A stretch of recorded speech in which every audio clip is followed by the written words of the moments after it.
Hi guys, welcome to the most important lecture of 10th chapter. इसको most नहीं, अपन most most most IMP वो lecture बोल सकते हैं इस चैप्टर का। इसमें क्या पढ़ना है अपने को? एक्सपोर्ट प्रोसीजर, कि अगर आपको एक्सपोर्ट करना है, कुछ चीज इंडिया के बाहर सेंड करनी है, तो उसके लिए आपको क्या प्रोसीजर फॉलो करना पड़ेगा, वो अपन इसमें पढ़ेंगे। क्या किससे परमिशन लेनी है, लाइसेंस कहाँ से लेना है ना, पेमेंट कैसे सिक्योर करेंगे, फिर शिपिंग बिल है, ये सब वो पूरा एक प्रोसीजर है। आप देख ही रहे इतना बड़ा पूरा प्रोसीजर 17 पॉइंट तक है। ठीक है, तो अपन एक एक करके इसमें समझते हुए चलेंगे एज अ एक्सपोर्टर, है ना। अपन अपने आप को क्या समझेंगे यार कि मैं एक एक्सपोर्टर हूँ और मैं क्या क्या करूंगा और क्यों करूंगा, ये अपन मतलब एज अ एक्सपोर्टर समझेंगे। ठीक है, एक्सपोर्ट प्रोसीजर चालू कैसे होता है? सबसे पहले receipt of inquiry and sending quotation, मतलब प्रोफर्मा इनवॉइस। इसमें क्या होता है, क्या जो मान लो अपन इंडिया में है ना, और जो सामने वाला पार्टी है जिसको अपन एक्सपोर्ट कर रहे हैं वो यूएसए में, तो वो इंपोर्टर हो गया। तो इंपोर्टर पहले क्या करेगा, एक वो एडवर्टाइजमेंट करेगा या फिर वो एक वो करेगा, इंक्वायरी करेगा। ठीक है, वो एक इंक्वायरी एडवर्टाइजमेंट करा उसने कि उसको 1 लाख टन ऑफ कोई गुड्स चाहिए। ठीक है, 1 लाख टन ऑफ गुड्स चाहिए। तो उसने एडवर्टाइजमेंट करा पूरा वर्ल्ड वाइड कि यार वर्ल्ड में कोई भी एक्सपोर्टर ऐसा है क्या जो मेरे को ये गुड्स प्रोवाइड कर पाए। तो उसने क्या करा, एडवर्टाइजमेंट करा, तो अपने पास भी आया एडवर्टाइजमेंट। तो अपन ने क्या करा कि उसको फिर क्या भेजा, सेंडिंग ऑफ क्वोटेशन। क्वोटेशन मतलब जो भी अपने गुड्स है उसकी साइज, शेप, क्वालिटी, क्वांटिटी, अपन कितना बना सकते हैं, है ना, टाइम, कितने टाइम में कर देंगे, और प्राइस, ये सब चीज अपन है ना क्वोटेशन में उसको क्या बोलते हैं, प्रोफोर्मा इनवॉइस। ये अपन ने पिछले चैप्टर में पढ़ा था क्या प्रोफोर्मा इनवॉइस क्या होता है। तो ये यहाँ पे काम आता है क्या, सामने वाला अगर इंपोर्ट आपको कोई इंक्वायरी भेज रहा है ना, तो अपन उसके रिप्लाई में अपना प्रोफोर्मा इनवॉइस भेजते हैं जिसमें अपन बताते हैं कि ये क्वालिटी है, ये क्वांटिटी है, ये रेट है, इतना आपको टोटल प्राइस पड़ेगा, और ये पूरी जो भी टर्म्स कंडीशन देती है वो सब अपन प्रोफोर्मा इनवॉइस पे लिख के उनको सेंड कर देते हैं। ठीक है, तो ये क्या हुआ, क्या उसने अपने को पूरा वर्ल्ड वाइड एडवर्टाइजमेंट करा, तो अपन ने एडवर्टाइजमेंट देख के उसको प्रोफोर्मा इनवॉइस भेज दिया। तो बहुत सारे प्रोफोर्मा इनवॉइस आए होंगे इंपोर्टर के पास। तो इंपोर्टर क्या करेगा, देखेगा कि सबसे अच्छी क्वालिटी और कम रेट में कौन सा मिल रहा है ना। तो उसको अगर मान लो अपना पसंद आ गया, अपना जो प्रोफोर्मा था, अपन ने जो प्रोफोर्मा इनवॉइस भेजा था वो उसने देखा, उसको पसंद आ गया, फिर क्या वो हमको क्या करेगा, ऑर्डर भेजेगा। तो सेकंड यही है, रिसिप्ट ऑफ ऑर्डर और इंडेंट, मतलब कि वो जो इंपोर्टर है वो फिर अपने को ऑर्डर भेजेगा कि ये ऑर्डर है, और ऑर्डर में पूरा वो लिख के भेजेगा कि इतने गुड्स चाहिए मेरे को, ये रेट आपने जो लिखा है ये रेट हो गया, और मेरे को इतने टाइम में चाहिए, मैं आपको पेमेंट इतने में करूंगा, अगर क्वालिटी अच्छी नहीं रही तो मैं इतना वो रुपए काट सकता हूँ। ये पूरा जितने भी टर्म्स एंड कंडीशन रहते हैं, है ना, वो सब उस ऑर्डर पे लिख के भेज देगा। तो ये क्या हो गया, ऑर्डर वो हो गया, एक्सेप्ट हो गया। फिर क्या हुआ, assessing importers credit worthiness and securing guarantee for payment। अब मान लो अपन तो इंडिया में बैठे हैं, तो अपने को पता कैसे चलेगा यूएसए की जो पार्टी जिसने 1 लाख टन का अपने ऑर्डर दिया है, तो वो इतनी केपेबल है कि नहीं वो इतना पेमेंट कर दे। वरना पता चला कि अपन ने 1 लाख टन वो प्रोडक्ट प्रोड्यूस तो कर दिया, फिर जब भेजा तो वो तो सामने वाला पता चल रहा है क्या उसका तो रुपए ही नहीं, वो बैंक हो गया। तो इसलिए अपन क्या करते हैं, पहले ही सिक्योर होके चलते हैं। अपन क्या करते हैं कि यार वहां की जो बैंक, अपन इंपोर्टर को बोलते हैं कि आप लेटर ऑफ क्रेडिट, है ना, लेटर ऑफ क्रेडिट इशू करवा लो आपके बैंक से और वो हमको भेज दो। तो लेटर ऑफ क्रेडिट में क्या रहता है, क्या लेटर ऑफ क्रेडिट में जो इंपोर्टर है उसकी बैंक ये लिख के देती है कि इंपोर्टर एक फाइनेंशियली स्टेबल पर्सन या कंपनी है, ये अगर कोई भी फ्रॉड नहीं करेगा, अगर वो फ्रॉड करता है तो पेमेंट हम बैंक, है ना, हम बैंक वाले आपको दे देंगे और हम बैंक वाले उससे कलेक्ट कर लेंगे। ठीक है, तो ये क्या हो गया कि अपने पेमेंट, ठीक है, बंदा मतलब स्टेबल है, अच्छा फाइनेंशियली स्टेबल है, इस ये हमको पेमेंट कर देगा, ये अपन ने आपको पहले सिक्योर कर लिया। अब क्या करेंगे अपन, ऑब्टेनिंग एक्सपोर्ट लाइसेंस। अब फर्स्ट काम क्या हो गया कि पहले लाइसेंस तो ऑब्टेन कर लो, फिर प्रोडक्शन चालू करेंगे। वरना पता चला अपन ने प्रोडक्शन कर लिया और लाइसेंस ही नहीं मिला अपने को, गवर्नमेंट ने लाइसेंस देने को ही मना कर दिया। तो इसलिए पहले अपन क्या करते हैं, लाइसेंस अरेंज कर लो, उसके बाद प्रोडक्शन और ये चालू करेंगे। लाइसेंस में कितने लाइसेंस लगते हैं, मेनली 3 लगेंगे। पहला क्या, ऑब्टेनिंग IEC नंबर, मतलब इंपोर्ट एक्सपोर्ट कोड। ये एक ऐसा आइडेंटिटी नंबर है जो कोई भी इंपोर्टर हो या एक्सपोर्टर, मतलब इंडिया का इंपोर्टर या एक्सपोर्टर कोई भी हो, उसको पहले ये लेना पड़ता है आईईसी नंबर। वो मतलब उसका एक आइडेंटिटी कोड हो जाता है कि आगे की जो प्रोसीजर होगा ना उस पर आपको ये आईईसी नंबर लिखना पड़ेगा। ठीक है।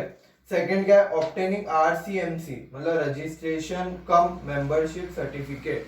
ये क्या होता है कि यार आप एक्सपोर्टर हो तो गवर्नमेंट बहुत सारे फायदे देती है, बहुत सारे एडवांटेज देती है, सब्सिडीज देती है, टैक्स एग्जम्पशन देती है।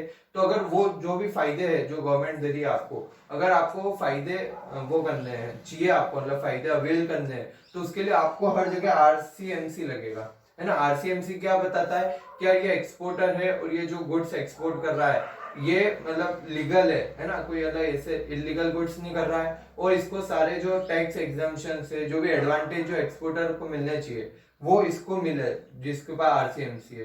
ठीक है, तो अपन ने एज ए एक्सपोर्टर तो अपन आरसीएमसी ले लेंगे, है ना। तो अगर आप एक्सपोर्टर तो आपका आरसीएमसी होना ही चाहिए, क्योंकि आप इतना जो गवर्नमेंट इतना एडवांटेज दे रही है तो वो आप क्यों छोड़ो, वो लो ना, एज ए बिजनेसमैन आपको जो गवर्नमेंट एडवांटेज दे रही है लेना ही चाहिए। फिर थर्ड क्या, रजिस्ट्रेशन विद ईसीजीसी मतलब एक्सपोर्ट क्रेडिट गारंटी कॉर्पोरेशन। ये क्या होता है, ये भी एक सर्टिफिकेट इशू करके देता है कि ये जो एक्सपोर्टर है, ये जो मतलब जो गुड्स एक्सपोर्ट कर रहा है ये लीगल है और ये सही में मतलब जो एक्सपोर्ट करेगा ना, ऐसा नहीं कि यार अभी वो करके सिर्फ प्रोफॉर्मा इनवॉइस और वो ऑर्डर्स एक्सेप्ट करके सिर्फ इसने मतलब एज अ एडवांटेज लेने के लिए नहीं, सही में एक्सपोर्ट करेगा। ठीक है, तो ये क्या करता है, ये जो सर्टिफिकेट देता है वो अपन ले जाके बैंक के पास जा सकते हो, बैंक को बोल सकते हैं कि हमको इतने रुपए की जरूरत है, हमको लोन चाहिए। तो बैंक अपन अगर जाते हैं ना तो बैंक आपसे ये मांगता है ईसीजीसी सर्टिफिकेट, क्या वो आपको ऑथराइज है कि आप ऑथराइज्ड हो ईसीजीसी से, तो ही हम आपको लोन देंगे, वरना आप अगर कुछ फ्रॉड कर रहे हो तो हम आपको लोन क्यों दे। फिर ये क्या हुआ, अपन ने ईसीजीसी से वो ले लिया सर्टिफिकेट। फिर अपन गए ऑब्टेनिंग प्री शिपमेंट फाइनेंस, अपन फिर बैंक के पास गए कि यार हमको 1 करोड़ रुपए जो पूरा प्रोडक्शन करना है उसके लिए रुपए लगेंगे, उसके लिए रॉ मटेरियल खरीदना पड़ेगा, लेबर हायर करने पड़ेंगे, है ना, और जो भी डेली के वर्किंग कॉस्ट लगती है, वर्किंग कैपिटल लगती है, वो भी हमको बियर करनी पड़ेगी। तो उसके लिए क्या हुआ, अपन पहले बैंक गए, हमने बोला कि हमको प्री शिपमेंट फाइनेंस चाहिए, मतलब शिपमेंट मतलब कि आप शिप में माल रखने से पहले का फाइनेंस। ठीक है, तो हमने क्या बोला कि हमको प्री शिपमेंट फाइनेंस चाहिए। फिर बैंक ने वो सर्टिफिकेट देख लिया कि ईसीजीसी का सर्टिफिकेट है और ये एक्सपोर्टर सही है, तो उन्होंने अपने को लोन दिया। उसके बाद अपन ने क्या करा, लोन आ गया तो production and procurement of goods, मतलब क्या जो भी ऑर्डर में जिस टाइप के गुड्स लिखे थे, जितनी क्वांटिटी शेप ये सब मेंशन थी, उस टाइप के गुड्स अपन अगर प्रोड्यूस कर रहे हैं तो अपन प्रोड्यूस करने चालू कर देंगे, या फिर प्रोक्योर मतलब अपन किसी कहीं से परचेज करके अपने को एक्सपोर्ट करना है तो अपन वो परचेज करना चालू कर देंगे। ठीक है, फिर प्री शिपमेंट इंस्पेक्शन, ये क्या होता है, क्या इंडिया से कोई गुड्स जा रहे हैं, है ना, इंडिया से गुड्स बाहर जा रहे हैं यूएसए, तो अगर गुड्स की क्वालिटी अच्छी नहीं हुई तो उससे क्या होगा, इंडिया का ही नाम खराब होगा, इंडिया का नाम खराब हो गया कि इंडिया के अच्छे गुड्स नहीं आए और मतलब बेकार है, फिर बहुत सारे लोग इंडिया से गुड्स मंगाना ही बंद कर देंगे। तो इसलिए गवर्नमेंट ने क्या बोला कि जो भी गुड्स जाएंगे वो पहले इंस्पेक्ट होके जाएंगे, उसको कोई गवर्नमेंट ऑफिसर चेक करेगा, उसके बाद ही वो गुड्स जाएंगे एक्सपोर्ट के लिए। तो इंस्पेक्शन भी 2-3 टाइप के होते हैं। ये प्री शिपमेंट इंस्पेक्शन क्यों कराना पड़ता है, according to quality control inspection act, ऐसा एक एक्ट ही बना दिया है, quality control and inspection act. उसके तहत आपको हर एक्सपोर्टर को जो गुड्स वो बना रहा है वो उसको इंस्पेक्ट करा के एक्सपोर्ट करने का वो परमिट है।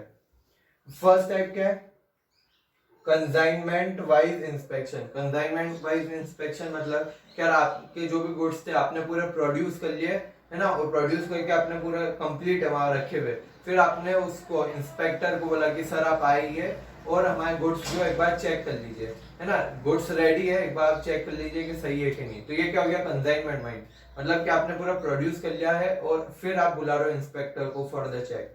फिर सेकंड क्या, इन प्रोसेस क्वालिटी कंट्रोल, मतलब क्या गुड्स अभी बन ही रहे हैं, बहुत सारे गुड्स ऐसे होते हैं क्या वो इन प्रोसेस उसको वो चाहिएगा क्वालिटी कंट्रोल, तो उसमें क्या वो बन रहे हैं ना जब प्रोसेस में, तभी आप इंस्पेक्टर को बोलोगे सर आप आइए और जो इन प्रोसेस हमारा चल रहा है प्रोडक्शन वो आप देख लीजिए, उसमें आप क्वालिटी देख लीजिए रॉ मटेरियल की सही है कि नहीं, जो फिनिश गुड्स बन रहा है वो सही है कि नहीं, और जो प्रोसेस यूज है वो भी सही है कि नहीं।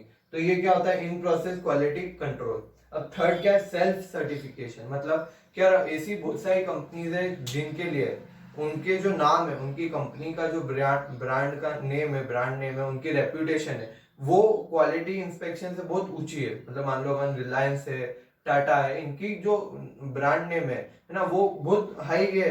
तो ये जो कंपनीज रहती है खुद सेल्फ सर्टिफिकेट करती है। क्या, पहले वो खुद पूरा चेक करा देती है कि कहीं कुछ मतलब गलती नहीं हो जाए। अगर गलती हुई तो हमारा कंपनी का नाम खराब होगा। तो उनको क्या लगता है कि हमारी कंपनी का नाम बहुत अच्छा है, तो खुद ही पहले पूरा सेल्फ सर्टिफाई करा लेते हैं अपने आप को कि क्वालिटी सही है कि नहीं, प्रोसेस सही यूज हुई है कि नहीं, रॉ मटेरियल अच्छा यूज हुआ है कि नहीं।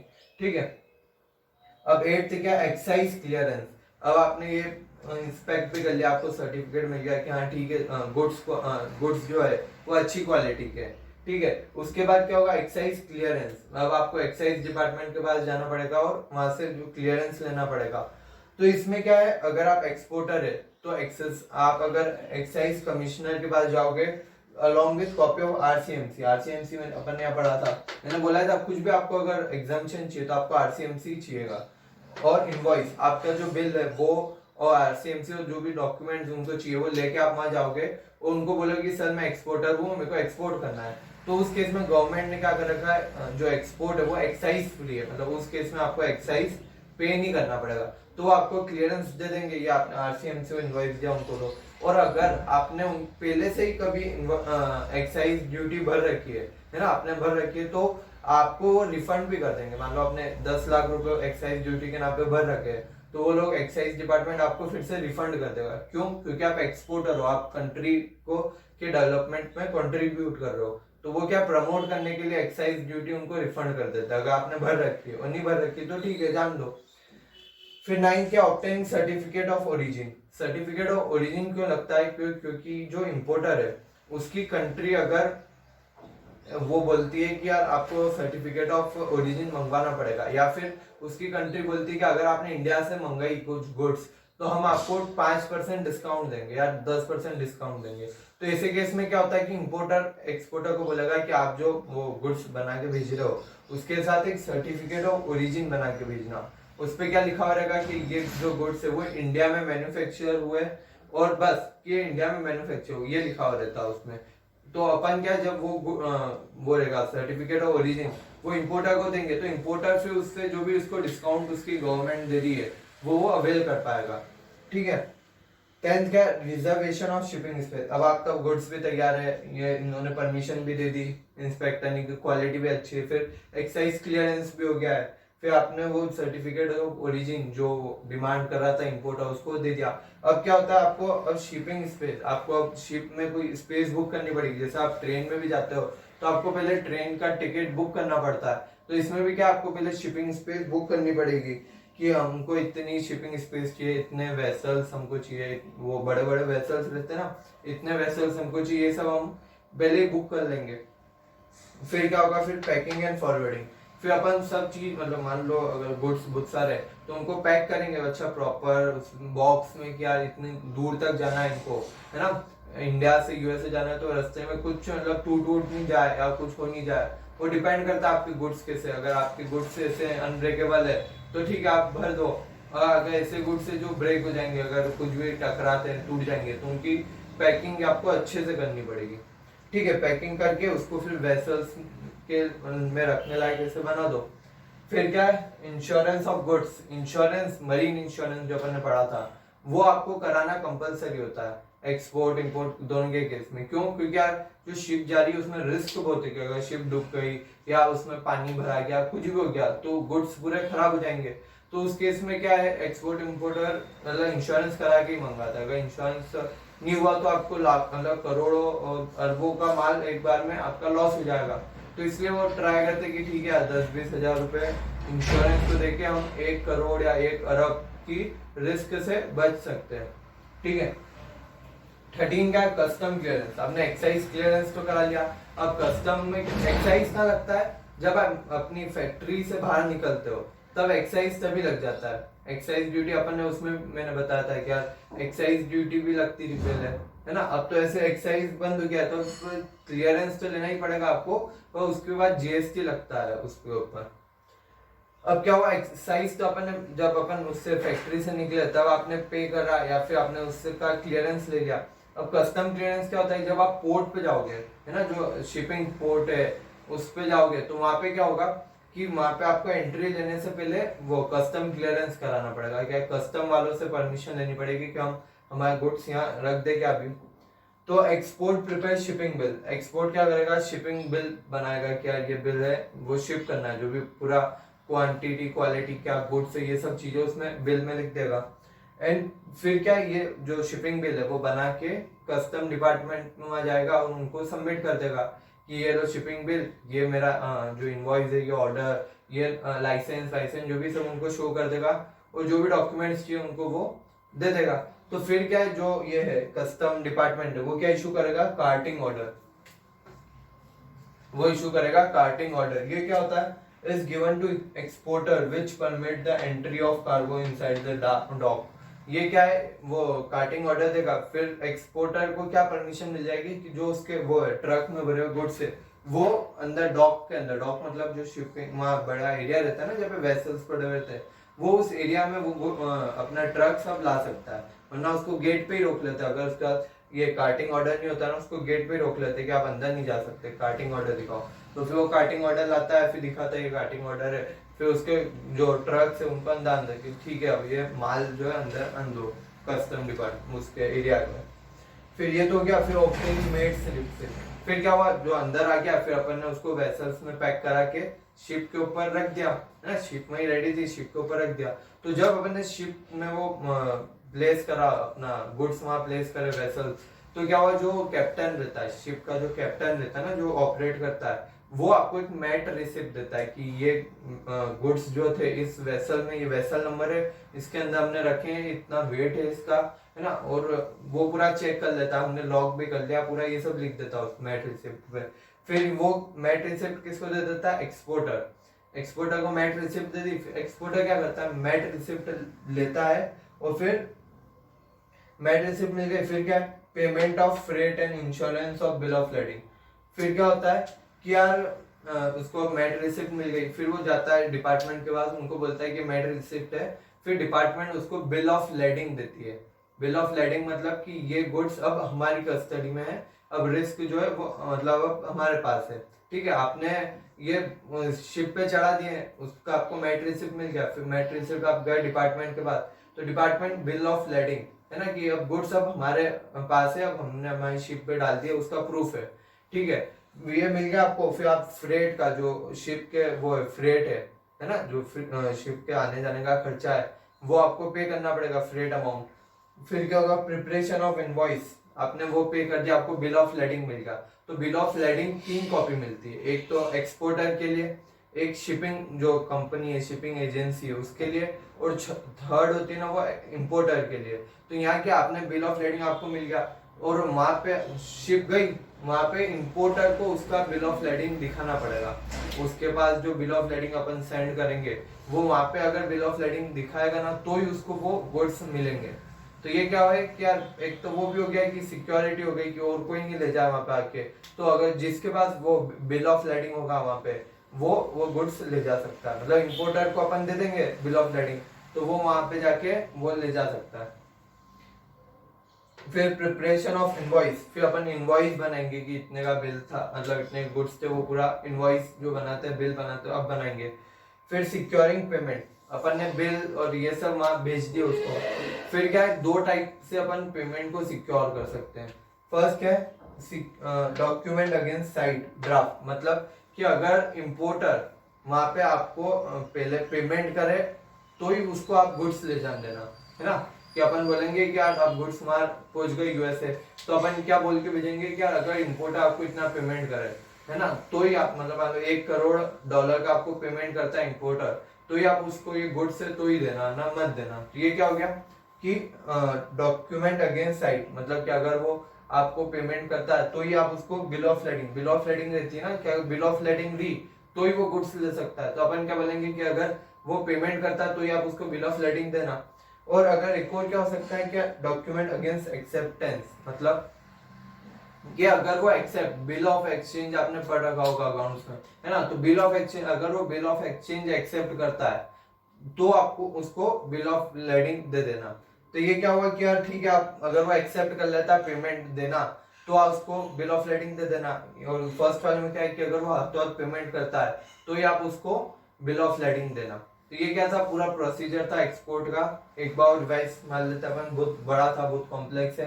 सबसे पहले क्या इंक्वायरी करेगा, इम्पोर्टर इंक्वायरी करेगा और अपन उसको वो प्रोफॉर्मा इनवॉइस भेजेंगे कि यार ये हम बनाते हैं, ऐसे बनाते हैं, तो इतना बना सकते हैं।